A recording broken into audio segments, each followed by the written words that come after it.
ஆப்த நமஸ்காரம். ஈரசித்தி மையம் சார்பாக எனது அன்பு வணக்கத்தை செலுத்துகிறேன்.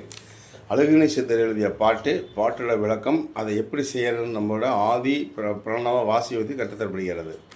ஊத்தை சடலமடி உப்பிருந்த பாண்டமடி மாற்றி பிறக்க மருந்து எனக்கு கிட்டுதில்லை. மாற்றி பிறக்க மருந்து எனக்கு கிட்டுதென்றால் ஊத்தை சடல விட்டு என் கண்ணம்மா உன் பாதம் சேரேனேங்கிறார். அதாவது உப்பு அப்படியே அழுக ஆரம்பிச்சிடும். இப்போ எலும்பு பார்த்திங்கன்னா எலும்பு உப்பு தான்.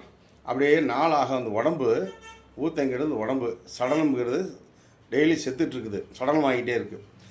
இது இல்லாமல் உடம்பு அழுகாமல், தேகம் அழுகாமல் இருக்கணும். அதாவது குன்றித்தன்மையும் வரக்கூடாது.